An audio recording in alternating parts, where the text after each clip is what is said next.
Punong-puno na daw ang mga kababayan natin sa administrasyong ito. Yan po ang pautot ng mga diehard. Pinangunahan siyempre ni Maharlika, ni Harry Roque at ng iba pa na nasa social media. Malapit na daw. Malapit na ang alin. Itodo na daw nila. Itodo na po ang alin. Yung kasinungalingan nyo. So habang tinutodo nyo yung kasinungalingan nyo, habang tinutodo nyo yung kabaliwan nyo, nako, mas lalo kayong masasadlak sa kahihiyan. Akala nyo kasi talaga ay hindi pa rin nag-iisip ang mga kababayan natin. Alam nyo, ang mga taong hindi nag-iisip ay yung mga naniniwala sa inyo. Kaya napakasaklap, kahit marami kayong supporters ko, no? Pero yung mga taong yun ay hindi naman masyadong nag-iisip, naku, wala rin yun. Walang power yun. Yun yung mahirap, di ba? So, posible daw, malapit na daw, magrarally daw etong mga ito. Magrarally na daw. At magpi-people power na daw etong mga taga-suporta ni Digong at ni Sara Duterte. Taong bayan ang susi daw, like what Cory did.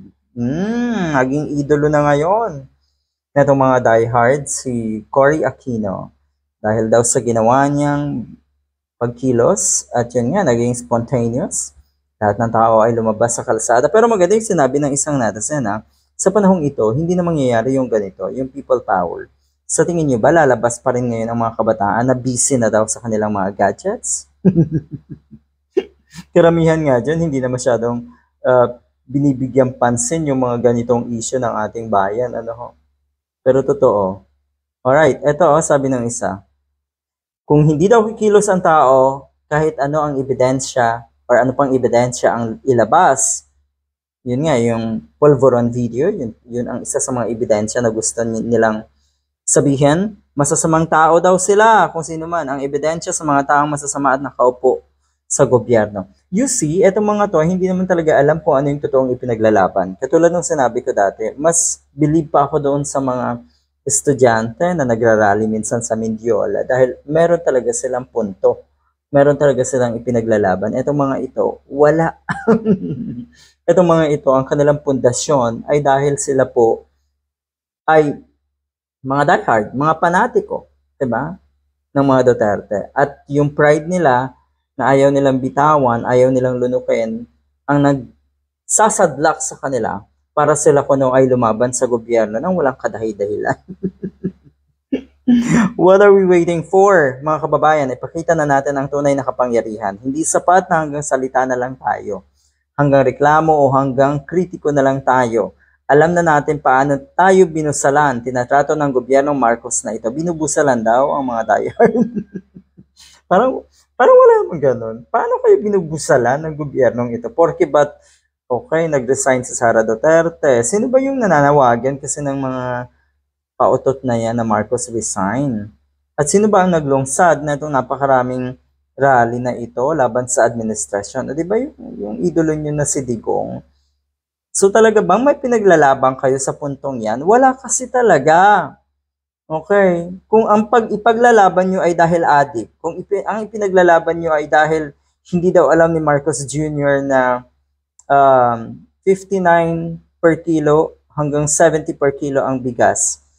Kung yan ang mga pinaglalaban nyo, ang babaw para mag-resort kayo sa people power. Kalokohan, 'di ba? Hindi natin pinangarap na bastusin ng isang pangulo ng bansa. Pero hahayaan na lang ba natin kung paano tayo gaguhin ng gobyernong ito? Ginagago daw sila ng gobyerno. Hahayaan na lang ba natin paano tayo pag nanakawan ng karapatan natin at pag nakawan ng kalayaan? Pinagnakawan daw sila ng kalayaan. Tingnan nyo naman ginagawa nyo. Hakot dito, hakot doon para makabuo ng isang pipitsuging rally, yung maisog rally. Tapos sasabihin nyo, pinagnanakawan kayo ng karapatan kung ano man at kalayaan na magsalita. Di magsalita kayo, di ba? Maliwanag pa sa sikat ng araw ang pagiging abusado nila sa mga posisyon nila. Okay. Hindi nila ma-pinpoint kung ano talaga yung problema at kung ano talaga yung kanilang pinaglalaban. Dahil wala nga. So, dahil dyan, etong si Harry Roque kasi, ang pinagmumulan na itong lahat ng ito ang nakikita ng mga kababayan natin, gusto talagang masalba ni Harry Roque ang sarili niya. Nga naman, pag nawala, pag nakaupo yung kanilang idolo, halimbawa si Sara Duterte, talagang itong mga ito ay mababaliwala. Yung connections niya sa Pogo, yung mga illegal na ginawa natong si Harry Roque.